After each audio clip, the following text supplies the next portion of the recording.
Hi, this is Shane Davis. In the past 40 years, Mill Bay has experienced a miraculous transformation, especially here at the Mill Bay Center. It was in 1977 when Mel Sager began assembling his concept of community. How appropriate it is to present a tribute to Mel Sager. It was here that Mel Sager began acquiring many parcels of land, seeking public input, and also seeking development permission. He began construction of his first building. I shall call it Building Number 1. Mel was putting some of the final touches on the building. It was at this point when I met him. He was constructing this retaining wall and stairs. I offered several suggestions as to how I would build it. He first looked thoughtfully at his work, and then he looked thoughtfully at me. Then he asked, "Who are you?" I introduced myself, gave him my business card. A few days later he asked me to design the doctor's office in his new building. And so my association with Mel began. A few months later, he asked me to design the new grocery store, Building Number 2. Here we see Mel Sager on the left, son Richard in the center, and partner David Gibson on the right, during a brainstorming session. Food for thought. Soon Building Number 2 was under construction. It was to be called Gibson's Value-Wise Supermarket. The newspapers covered this important event. Richard Sager and David Gibson stood proudly in front of their store in August of 1983. Congratulations and best wishes came from suppliers and contractors. Opening date was August the 10th, 1983. Inside, all was ready. The shelves were well stocked. Variety and color were immediately obvious. The staff stood ready to serve. And serve they did. The Cowichan News pronounced the supermarket an instant hit. It was obvious that the intentions were to become a permanent and caring part of the community. Through the following months, Gibson's Value-Wise became the supermarket for the community. Price checks of its competitors revealed substantial savings in the order of 14%. Then there came a change of name to Gibson's Thrifty Foods. Thus the name Thrifty Foods was established, and that led to further success. When the first anniversary rolled around, planning for expansion of the Mill Bay Center began. Mel Sager and David Gibson asked me to design Building Number 3. Throughout the winter, plans were drawn up. For the most part, weather was perfect for construction. Building Number 3 plans called for a major diversification of spaces. These spaces were to be for a small restaurant, plus added storage space for the supermarket. A liquor store was also included. Attached to that was a long two-story structure designed to include retail stores. Above were office spaces and professional spaces, such as a dentist. Not shown here was the initial planning, obtaining the necessary approvals for siting, for building permits, the drainage, for the electrical power, for water, plus countless other approvals and inspections. But gradually the project came together. By November of 1983, the progress was well into the lock-up stage. Exterior finishes were being applied, and on the interior all the services were being installed. As we can see, Mill Bay Center was a hive of activity. Final touch-up, signage, plus clean-up and paving were completed. Now truly the center of Mill Bay. The liquor store was a challenge. At that time, all liquor stores in BC had to conform to the same design and layout. Mel Sager, being the innovator he is, lobbied hard to make the design and layout match his ideas. With great reluctance, the government gave in and allowed Mel to proceed. The exterior matched the theme of the center rather than the official appearance required. The interior was amazing. Mel was a collector and displayed some of his collections. There were beer mugs, there were bottles, swords, plates, Jews' harps, pictures, horns, a collector's paradise. The Liquor Control Board was totally impressed. From that point on, they declared that all new liquor stores in BC must be unique. A period aerial photograph of Mill Bay Centre shows the first three buildings, their parking area, with the accesses to the public roads. As building number 3 was being rented and developed for the various businesses, a new addition was being planned, designed and approved. It was the Vancouver Island Regional Library, building number 4. As with any good design, the occupant must be consulted. The end achievement here is a librarian's library. However, one feature which Mel Sager added was the bell tower. It would contain bells from the old church north of Duncan, now operated by David Saville Peck as a Lotus car sales and also repair depot. In the beginning, to quote an old book, the bells would be rung to attract readers, but they were eventually silenced so as not to disturb the readers inside. In the meantime, building number 2 was proving too small for Thrifty Foods here at the Mill Bay Centre. Mel Sager asked me to design a new, much larger store, building number 5. During construction, I took my video camera to review the construction progress. After 25 years, the pictures are quite faded, a bit shaky, and somewhat grainy, but at least they do exist. Building number 1 is completely rented and flourishing. To the south, we see the new Thrifty Foods building well under construction. On our right, we see the library, also in full operation. Here we look southwest at the entry. Let's examine the exterior of the building. We start at the north face. The concrete blockwork is completed. The roof overhang is in place, ready for the cedar shakes and fascia boards. Next, we see the steel framework and wood trusses over the main entry, which is boarded in for security. On the east face, we should also note the red brickwork along the base and covering the columns. The south face is very plain with very little detail. However, along the west face or highway side, there are many features. Features such as the sunken loading dock, cedar shake covered roof overhang, and upper floor windows. Along the driveway access are the services such as the catch basins and drains. From the north end of the west side wall, we can see the library in its finished state, and beyond we see the two-storied building number 3. The driveway access is still a work in progress. It is now after hours for construction, so we enter inside. The lights are still on. As we can see, the roof trusses are made of wood, as are the interior frame walls. We are standing in a very large interior space, nearly 20,000 square feet. On the floor are stacks of materials, large ducts for the heating and cooling, scaffolding, plus many tools and many machines. One of the very desirable features of this space is the fact that there are only 2 columns to support the roof structure over the retail space. The fewer the number, the better it is for locating the shelves and aisles in the retail space.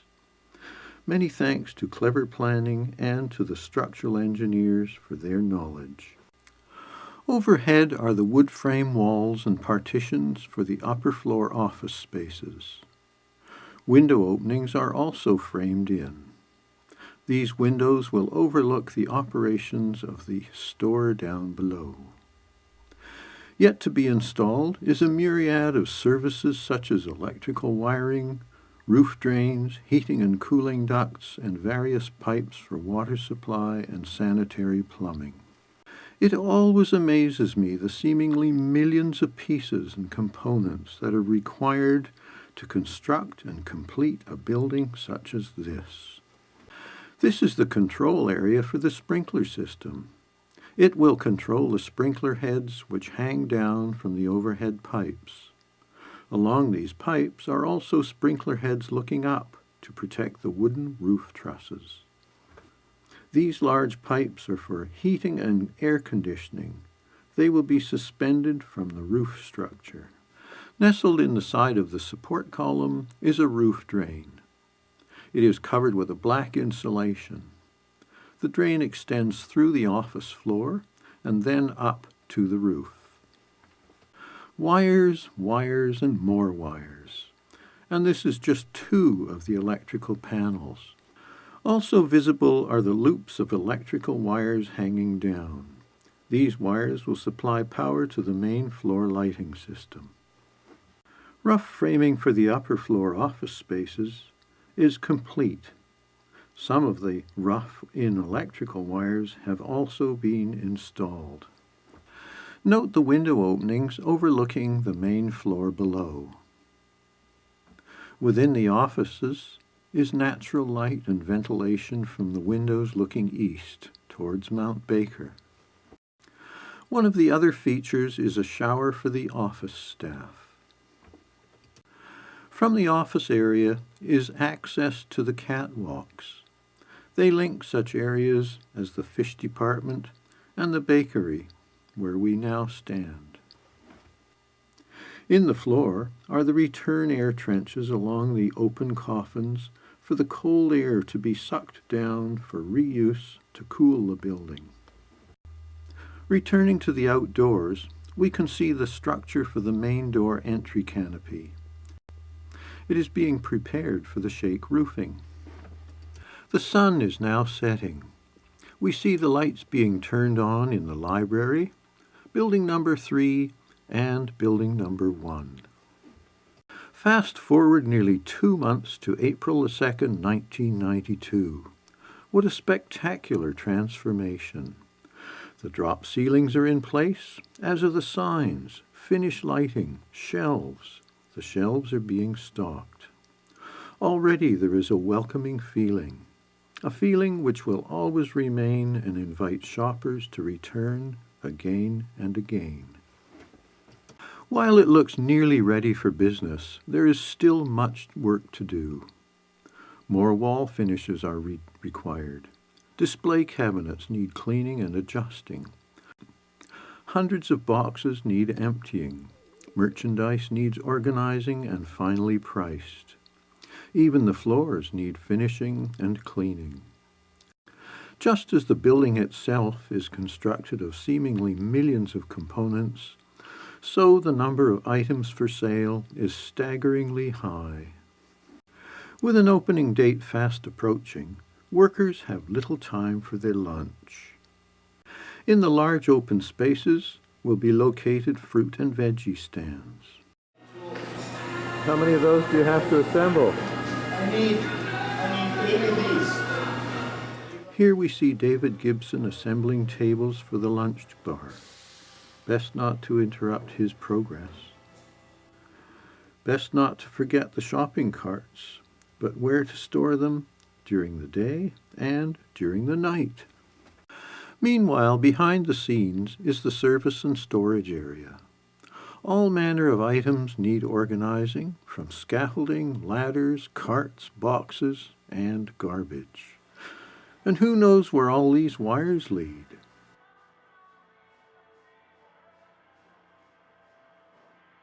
This return air duct collects the cool air from the freezer coffins and returns it to the main air conditioning system. It disappears into the store space above the drop ceiling. The roll-up loading door will be well utilized before and after the store opens for business.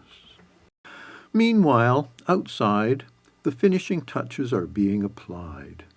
The exterior painting is completed, as is the red brickwork. The shake roof gives the building great presence.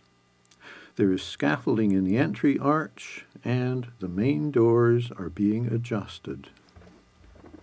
The grand opening, or reopening, is just days away. As a thank you for everyone who contributed to the building of the store and helped prepare for the opening to the public, was invited here tonight. As we can see, there were dozens and dozens of people to celebrate the reopening of Thrifty Foods in Mill Bay. As we can see, this is no ordinary supermarket. There is a very wide variety of merchandise for sale. Not only a wide variety, but very well organized, well displayed, and in an extremely elegant setting. David Gibson and Richard Sager were justifiably very proud. Both Richard and David proclaimed this to be the finest retail grocery store on Vancouver Island. For me, it was not just merchandise for sale. It was freshness, it was variety, it was color, it was atmosphere, it was inviting. Regular items were juxtaposed with the exotic. All manner of flowers and veggies were offered. The meat department was huge, and the fish department had fresh fish daily. Not far from the fruit was fresh turkey and chicken, certainly enough to feed the growing community of Mill Bay. The dairy section extended seemingly forever. A multitude of other products was nearby. Also nearby were the invited guests, who had come to see the new Thrifty Foods. Not to miss out on this special evening was none other than Mel Sager himself. Hi. Hi Mel, how are you? What do you do? Mel Sager may have been the most important person here, but many other important people were here too. People like Mike DeBeck, Mary Gagnon, Hank Skolton. Everybody appeared happy, somewhat overwhelmed, and definitely impressed. Meanwhile, behind the scenes, there were still lots of details to consider. Boxes and crates needed relocating and organizing. But there was still time before the official opening to the public. Upstairs, views from the offices and catwalks would enable the operations of the workings below to be properly monitored. As with any invitation to the people who were involved with the creation, every nook and cranny was investigated, examined, and judged. The Thrifty Foods hospitality obviously was a success, as guests stayed until well after dark.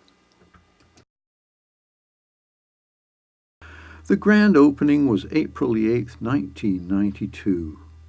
The opening was hailed by the newspapers, the contractors involved, and by the local businesses and services. Mill Bay Centre continued its service to the community with such celebrations as Mother's Day and Kids' Day. Of course, once Thrifty Foods moved to its new location in Building Number 5, Building Number 2 was then renovated to include PharmaSave and the clinic. With the new Thrifty Foods building in operation, its parking area exposed the south face of Building Number 1. So, plans were drawn up for a more attractive facade. Several practical improvements were constructed, such as roof overhangs, windows, and more access doors. Flower displays and signage made for a very impressive presence. Island Savings was initially located in the east end of Building Number 1 and had now outgrown its premises. So Mel Sager asked me to design a new purpose-built building for Island Savings, Building Number 6. Somewhat more dramatic styling was called for, but also to incorporate special air conditioning, a drive-by ATM, a first for Mill Bay, and a spacious open-plan interior. Due to the slope of the site, a basement was to be included. Although the styling was unique to Mill Bay Centre, its configuration, its materials, and its general demeanor blended in very well with the other buildings. Another delightful spot for the children's minds to wander is Santa's Workshop. And if you need a pleasant place for coffee, go to Brugo's. With the development over the past 40 years, many changes have occurred. This is the site of the former Bayview Builders. Just to the south of the Mill Bay Centre, this strip mall has sprung up. Its styling is very much influenced by the Mill Bay Centre. More changes. Ever since Mill Bay Centre began its steady expansion, businesses such as the Esso service station have been crowded out. Now it is just a vacant site. Will it remain that way? So we now have 40 years of history for the Mill Bay Centre. Mel Sager has organized these many milestones that now constitute the Mill Bay Centre, which is truly the center of Mill Bay. Through these many years, the Mill Bay Centre has attracted countless activities such as the Good Old Days, shown here from July 13th, 2017.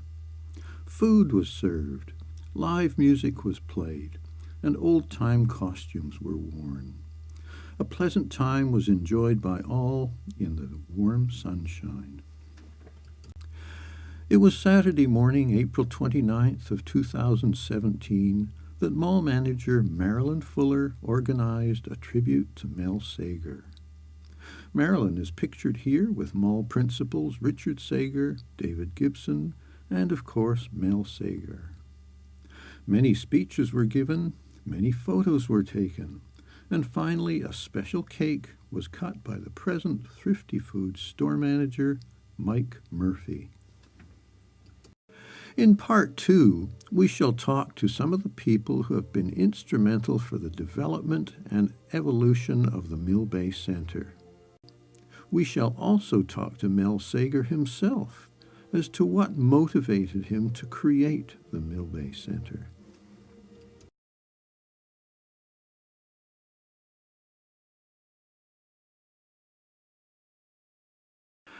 In part 2 of A Tribute to Mel Sager, we shall talk to several of the main individuals who helped develop and construct the Mill Bay Centre. We start by asking Marilyn Fuller what prompted her to organize the tribute to Mel Sager. Marilyn, what prompted you to have a tribute to Mel Sager? Well, it all started when I decided we needed to upgrade our bulletin board outside here at the corner, and Jim Wisnia wanted to do another Historical Society picture for us. So I said to him, hey, maybe we could do the one that I have a picture of with Mel. It's a great picture of him starting to build this mall. And he said he could do that, and so be it. And we just felt that Mel, he deserved this tribute. I said he's played a huge part in this area, and without Mel, I know personally I wouldn't have a job because Mill Bay Centre wouldn't have been here, and all the people that it has impacted. So we just wanted to do it to say thank you to Mel. Did you realize that it was exactly 25 years since the... I did not. Total coincidence. Time goes too fast. I never thought about it, but I'm happy that it worked out this way. Since Hank Skolton worked alongside Mel Sager on building number 1, we shall begin by asking him how he became involved in the Mill Bay Centre. Hank, how did you first meet Mel? I think it was around 1980, and I think it was also in this the last part of this first phase. I was helping with some details, and I don't know what brought me onto the site, but I found very accepted, and it was very interesting. Mel, he right away he was keen to have me around. Kind of made you feel good. And I don't know exactly what it was that I was doing, but he appreciated what I did, and it sort of went on from there, I think. So how many years have you worked for Mill Bay Center? I was just adding it up prior, and I think it's got to be at least 17, 18 years. So what jobs did you do? Well, I did every bit of carpentry that you could imagine. Lots of forming and finishing, everything from a fancy oak stair rail in the two-story section to a sewage pit down at the bottom end, and everything in between. Lots of design of the layouts of the patios and decorative bits to the buildings that they wanted details of. I often drew up rudimentary plans on that, and I really enjoyed doing that. I really wish that I'd been more of an architect rather than a carpenter, but Mel and Richard and David really allowed me to, do a bunch of the stuff that I really enjoyed doing, right to artwork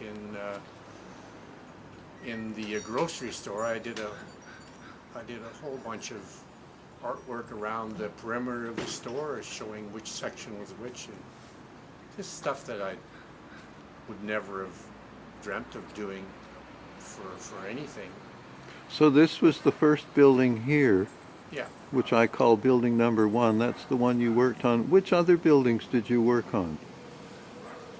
Well, there would have been, I would have been involved in, the Gibson's Value Wise store at some point, and then years later, completely renovated that into the medical center. Worked at building what used to be the creamery. And the liquor store. And the liquor store, completely loaded with all Mel's antiques, which was a lot of fun. Then the two-story section there. I still have cute little things in the railing that I managed to sneak in there. Little cutouts. I always thought I'd want to do some things a little bit differently. It doesn't all have to be straight and by the book. So at one end where the dentist is, I've got a big molar and a pair of pliers cut out of the deck planking, the sun deck rail planking. Not too many people notice it, but it's still there 25, 30 years later. Yeah. Which I walk through here and I look up and I go, oh, that's kind of fun. And then you did the library too. You helped build the library? Yeah, the library was, I did a little bit of sketching for them, and then all those sketches got utilized by Shane Yu to draw up some real plans, and away we went. Built the library, and it turned out that Mel ended up, I don't know whether he got the clock and things before we decided to put the tower in, or the tower was in, and then Mel got this clock to go in it. I think it's probably had the clock, so he wanted a tower there. So I ended up fitting this whole clock with had like a 7 or 8 foot long pendulum that had room to swing, and a full octave of bells, and I rigged them all up in this tower, and there was an actual, it's not a keyboard, a set of pulls that operate the bells, and with a few pulleys I had that set up in the main entrance to the library. And I remember my wife, when the library opened on opening day, she played a tune on the bells, which was great. It didn't last there very long, I don't know why. The last major project for the Mill Bay Center was building number 6, the Island Savings Credit Union. Hank describes the process. So Hank, tell me how you began building this. It was a typical foundation building until we got up to the main floor, then watching the safe go in and its little components, and then we had to build this big barrel vault ceiling, which was nothing Billy or I had ever done. But we figured it out, and turned out really well. It was a lot of fun. Tell me how you built the barrel vault. Well, we started off with a bunch of trusses, of course, but the trusses didn't come with that lovely round inside, and it turned out Bill Gagnon had this interesting way of bending a piece of wood, shall we say, with a whole bunch of little kerfs with a skill saw. And that was the first time I'd learned that trick there. So we bent a whole bunch of wood to create the barrel. Every truss had its kerf piece of 2x6. It was a lot of work. It was 2x6, not plywood?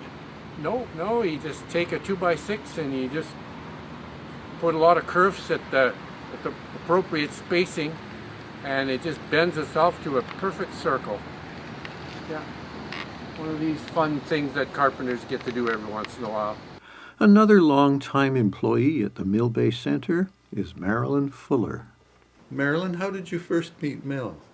I was introduced to Mel in 1982 when they were starting to build Gibson's Value Wise. So basically that was the start of my meeting with Mel, introduction to Mel.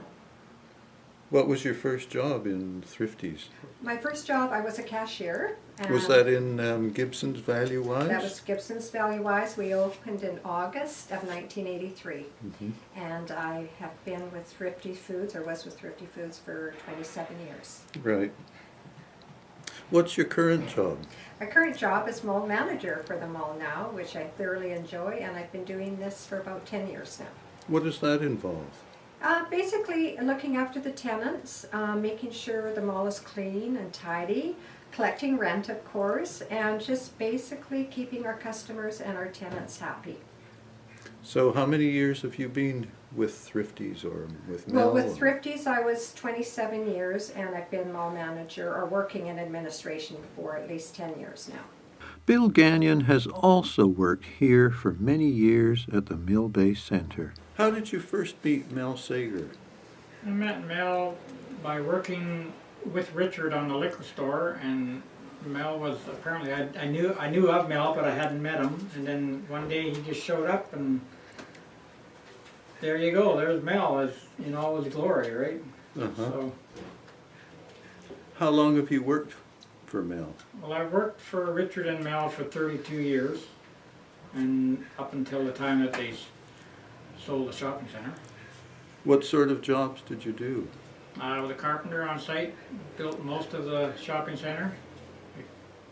A lot of it. Didn't do anything with the original grocery store, but from there on. Okay, what is your current position? My current position is operations manager of the mall. What does that entail? Doing anything that needs to be fixed. Try to keep Marilyn, try and keep everybody working around here, keeping up with the landscaping and keeping the landscaping clean and the parking lot clean, and any major renos, stuff like that. Right. Mel's son, Richard Sager, has a special insight into his father's life. Let's listen. Richard, tell me about your life and your work with your father. My life and my work with my father. I can say it very shortly. There's only twice in my lifetime I was fired from a job, and my dad was the one that fired me. So my early work with my dad was probably confrontational, as it is with a lot of fathers and sons. But when he decided to build Mill Bay Center, other than my mom and myself thinking he was crazy to build a shopping center in the middle of nowhere, Mom hated the idea. he went ahead and did it anyway, and he kept saying, move down and you can build the shopping center, move down, and that went on for at least a year, and I took on a big project that lasted for 6 months, and I was unable to start the shopping center, so I indeed did not build all of it. The first phase was built by a different contractor, but the vast majority of the rest of it was built by myself and everybody, Mike Murphy and David, Dad, physically all worked on it. So you were the contractor when they built the Gibson's Value-Wise? Yeah, yes, that's correct. And then you became a grocer. David and I felt that there was, well, Dad felt there was a need for a grocery store, but nobody else in the industry felt there was. And we felt we were smart enough or stupid enough to open up a grocery store. And run it. so we did. We became the tenant and built the store, furnished the store, and owned and operated the store. So what responsibilities did you have in the Mill Bay Center, and how many years did you work in the Mill Bay Center building? Oh God, I don't know how many years that was. Barb was more responsible, my wife, for doing book work and looking after the shopping center, because during a lot of that time, David and myself were deep into the grocery business, trying to keep our heads above water. So in the early years, we didn't do a lot with the shopping center, other than trying to facilitate making a grocery store or building a grocery store that worked, Right. and the community would support, which they did. Well, that was 1982 when that was built. Right. Yeah. David Gibson is a very long-time friend and associate with Mel.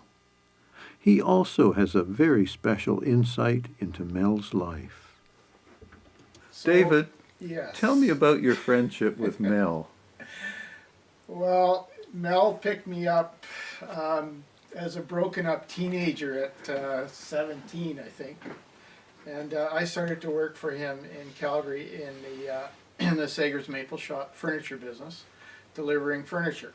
So that evolved into a lifelong friendship and a lifelong partnership. That would have been in 1962 in Calgary, and subsequently Mel invited myself and another fellow to get involved in the business in Calgary, and Mel mentored us through that, and that lasted, or we stayed in Calgary with that until 1982, when we relocated out here again at his invitation and strong suggestion. I mean, he said, you guys should come to the coast. So we came out here on a holiday. And it was so nice. We came in August. It was like an August like we just had this year, and it was just perfect. And coming from Calgary, and I'd never been on the ocean or seen the ocean before, so that was a pretty big deal. So we moved our family in 1982, and at the same time as I started to write my real estate license, which was what I was going to do when I got here, Mel said, well, why don't you come and help Richard build a grocery store? So that evolved or flowed into building what became the Gibson's Value-Wise store, and that was opened in 1983. In August, I think, we opened that store. Neither of us had any vast experience, but we always had Mel to fall back on.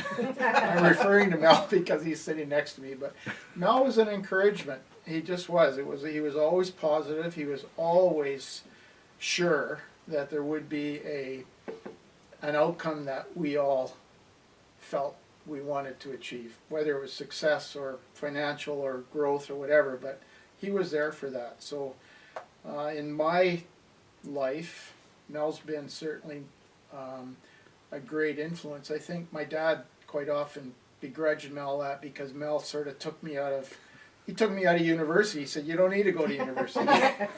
You can sell stuff, you can do all these other things. And my dad always had figured that I'd be the first one of our family to actually get a university education, which didn't happen. But I got an education, and it was at Mel's sort of absolutely his mentorship. And he brought me around into a lot of very, very positive things, which have made my life pretty incredible.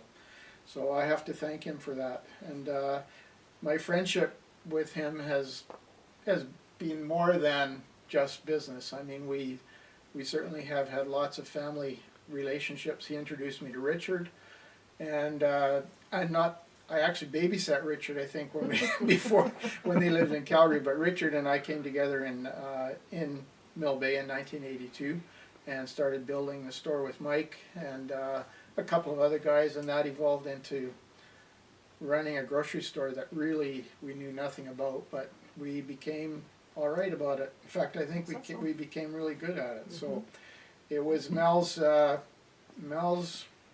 sort of spark that got us all there, and he's an incredible guy. There's no question of that. He's inspired a lot of people. He's motivated a lot of ideas, and he's been a visionary for a lot of ideas. So he's very, very, in my mind, a highly thought of, highly regarded person. Just incredibly good that way. Mike Murphy is another longtime employee who worked on building number 2 and is now the manager at Thrifty Foods. His abilities have made him a valued member of the Mill Bay Center team. Mike, how and when did you meet Mel? I met Mel in Kelowna. I was working for Richard at the time. He was a contractor, and Mel used to come out to some of the job sites we were on.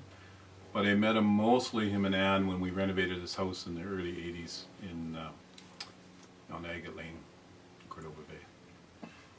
So when they first opened the original Gibson's Value Wise, what was your position? Well, I was a carpenter originally, and then I went from carpenter to be the head of the dairy. I ran the dairy department, worked in the grocery department. Really was a clerk. And that was in 1982. And how many years have you worked for Mel now, or for Thrifties? 34 years. Since then, I've worked. And you're, haven't left. You're still the manager? Yeah, I'm the store manager now. Once Richard and David sold the store to Alex Campbell in 1996, I became the store manager. What's your best memories of the store and of Mel?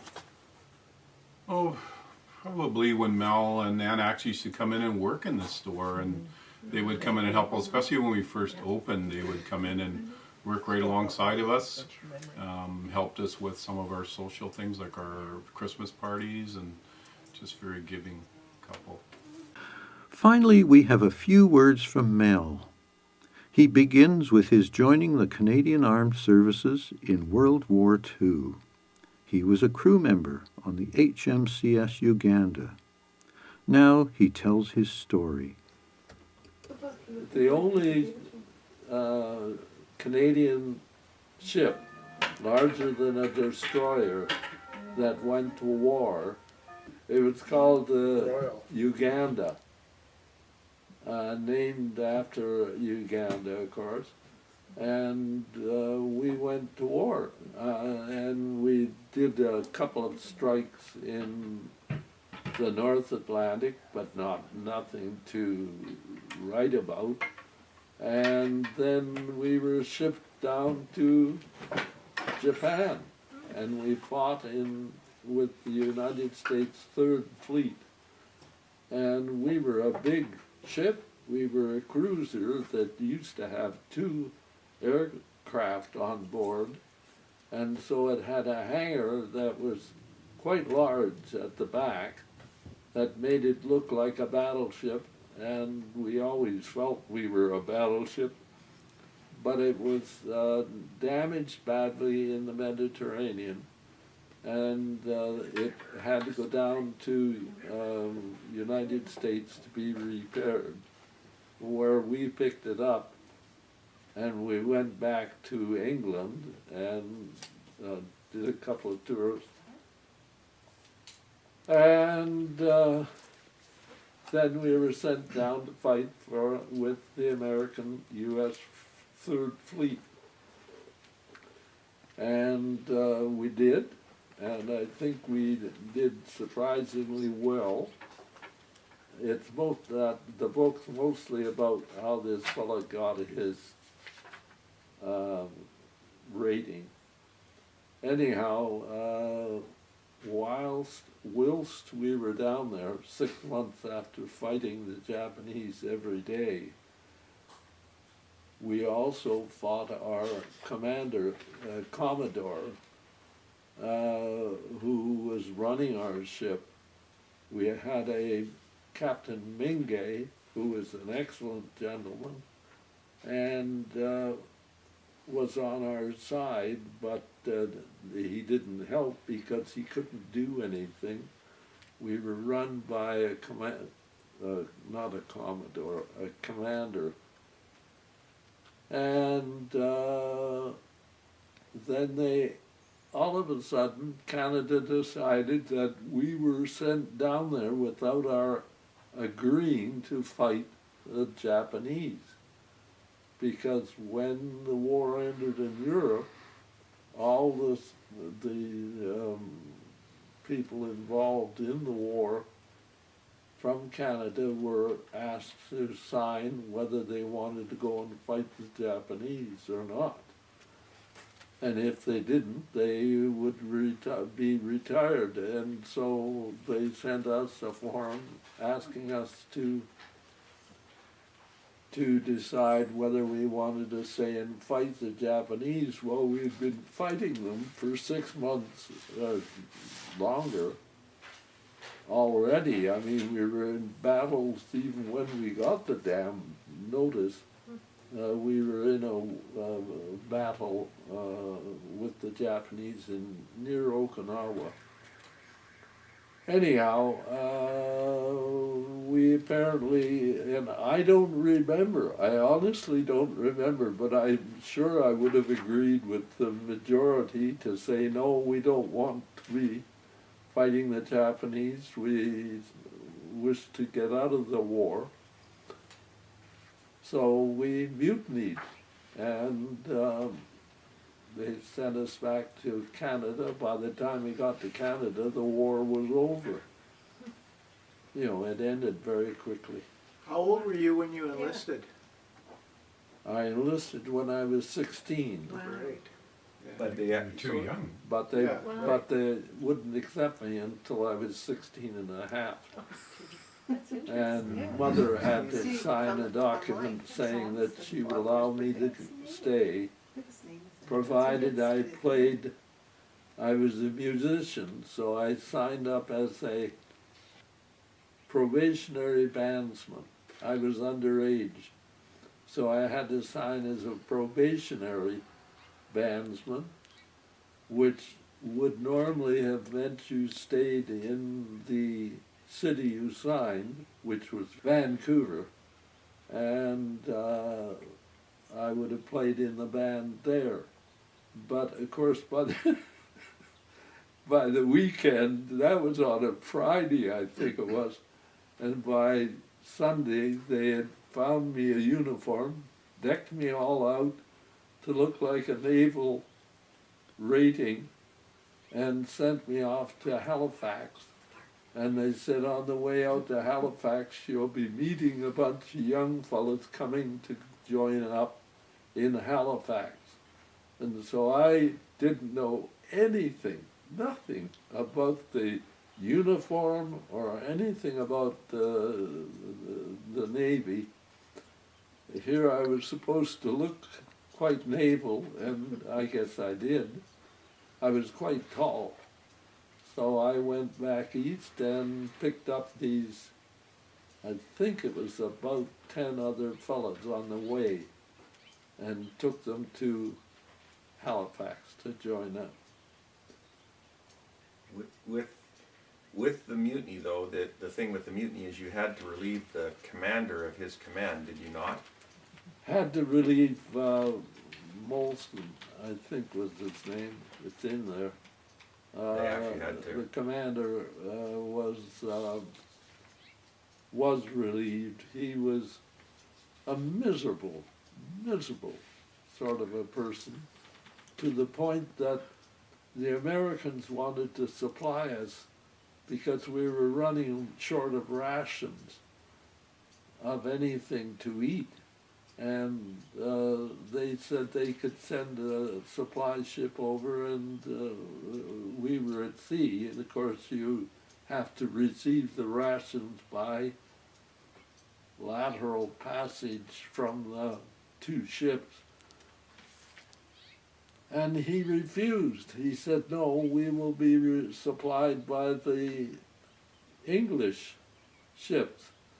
Well, there was only one other English ship in the Navy over there, the Black Knight, which then got sunk about 2 weeks after we got our supplies.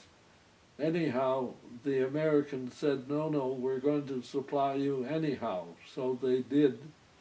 And those were the first time we'd ever seen cans of pork and beans, cans of peaches, cans of anything, and actual cheese, and apples and oranges. Couldn't believe it. We just, and then of course we stole it all. And I stole a case of beans. We were given a case to carry down into the mess deck, and everything got mislaid somehow. And then of course, yeah.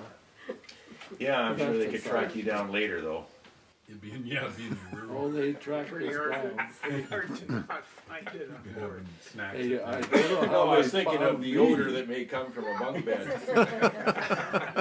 Pretty hard to hide that on a ship. yeah. That's funny. Open the portholes. Mel, Sorry. We went hunting. have you always wanted to develop a shopping center? As far back as I can remember, I have, yes. I did in Kelowna. I started by buying a little drugstore and wanted to develop it into a shopping mall. And then it went bankrupt. And the bank asked me to go on, and I did make an offer to buy the backside of what is now South Kelowna. It was called West Bank in those days. And I was going to develop a major shopping center there. But I just didn't have the money, didn't have the wherewithal to make it work, so I backed out of it and lost my chance. At one point, I decided to build a shopping center based on in Kelowna, which was basically meant to be a local, just a local attraction, I guess, is what you'd call it, based on the town of Wells in England, which had shops that leaned over, were actually falling over, and I was going to build a little small shopping center with that attitude and attraction. But I was turned down by the city. Actually, it wasn't. The people were so annoyed with me at that point at the meeting that I got up and just said, no, I'm not going to do the shopping center. I'll forget that we're going to do it, and we'll just let it be subdivided into lots and sold off, and that'll be the end of it. And that was the end of it. The shopping center never got built. It would have been a wonderful attraction for the mission had I built it, but I would have gone bankrupt trying to keep it financially going, and so it probably was just as well that it was turned down in the initial stage. Shane, it was a lot like the what I like to. Do you want to go on? No, that's okay. Okay. It was a lot. The concept he had in mind there was the village concept, which you get a lot of course, over in Europe and that, where you have all your little amenities in a little way in a little shopping center. Hence, the viability of that shopping center, as we know today, would be very, very risky because a lot of the small little tenants don't seem to last. But for a community center and a focal point and an attraction to the community, it was a very, very tiny little downtown Whistler in a very in a community out there in that area of the mission that would have just been perfect. There's nothing out there. But there's nothing there now, so they come. There's just a gas station on the corner. Yeah, they got nothing. And a 4 Sorry. or 5 houses in a row. And but it wouldn't have worked. I realize now, I realized it a long time ago. I would have financially gone bankrupt on doing it. And it was probably just as well that it didn't go. Certainly I wouldn't have built the shopping center in Mill Bay. No. Was it around that time or? was before that. No, it was Quite a bit quite a before way before that time, but it was coming into that time. At that time I was fairly, I don't know whether you call it well-to-do, but I was fairly financially Established, yeah. set. I had a lot of land, I had a lot of lots for sale. Things were doing well. Financially, I was in good shape, but I couldn't have lasted. It would have cost millions and millions to have kept that place going.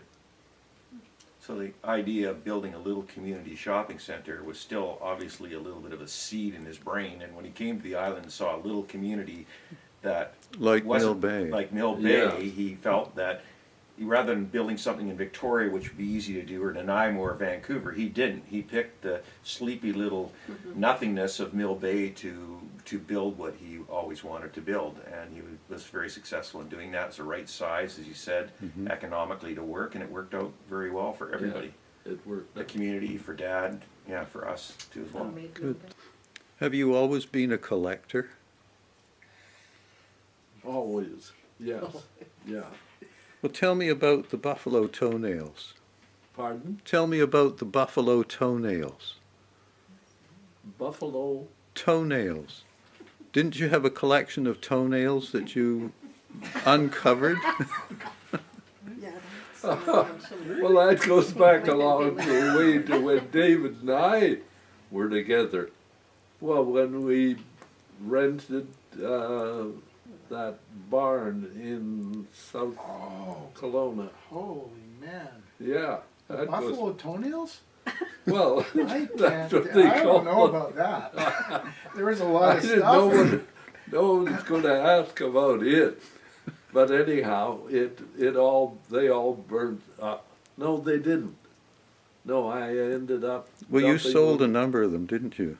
I saved a big shipping carton full of them and took them out to Kelowna, but on the way realized this is crazy, so I dumped them all out on the highway between somewhere near Crofton or no, not Crofton, but Merritt. And I dumped them on drove off the highway and dumped them. And of course now they're very valuable things to have, or they would be. I mean, I had literally thousands of them. But I just dumped the whole box full on the side of the road and drove off. Made a mess. Do you remember when you met me? Where did you get that from? You told me about it in my office. I probably lied as much then as I do now. That wasn't a lie, that's the truth. And you know it. Well, it's the same as, it should be the same story. When did you meet me? Do you remember that? I don't even remember when I met anybody here, so I can't put you in one of the classifications. In Sorry. your life, what would you have done differently?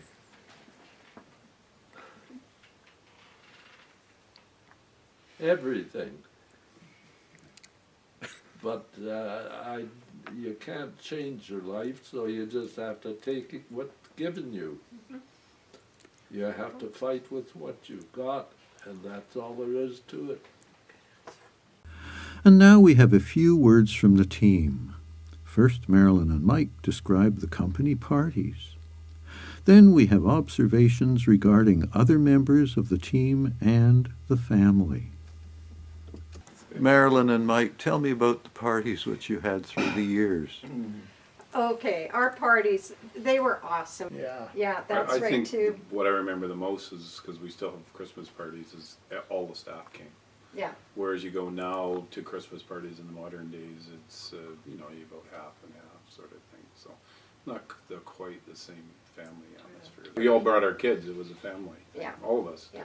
Yeah. So it was very nice. amazing. We still do that a little bit. Wonderful, wonderful experience. So it was a real Thank team, you. wasn't it, A team. of people? Family. I think it was a family. We were really and for truly sure. like a family.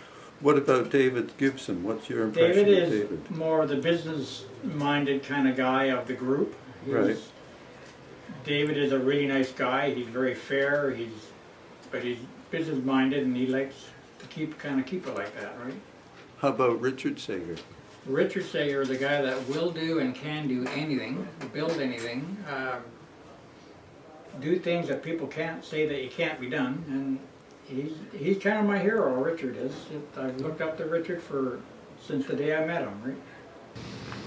I think right from first meeting Mel right through till today, he's always struck me as very kind man, very giving man, and a very encouraging man. It was always more about the other person, you know, what are you doing and what's up with you, and not so much about himself. He definitely put other people first and kind of drew your best qualities out of you somehow in the way he went about with you.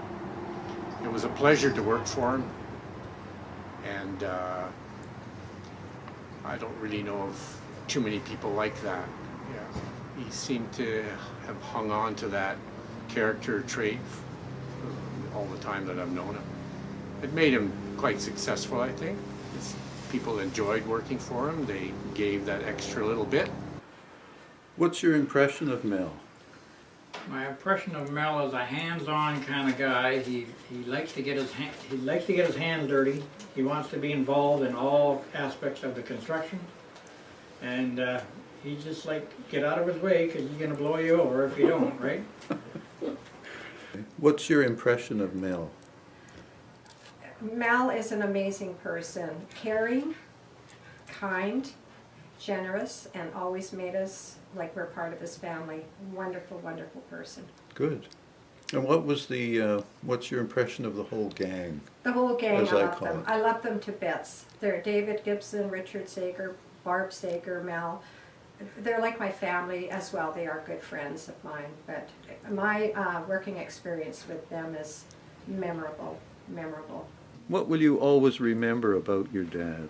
Well, I think what everybody will always remember about my dad is the fact that when everything was in the sewer and everything was going wrong and the walls were all tumbling down, my dad would be standing there, oh well, it'll work, don't worry.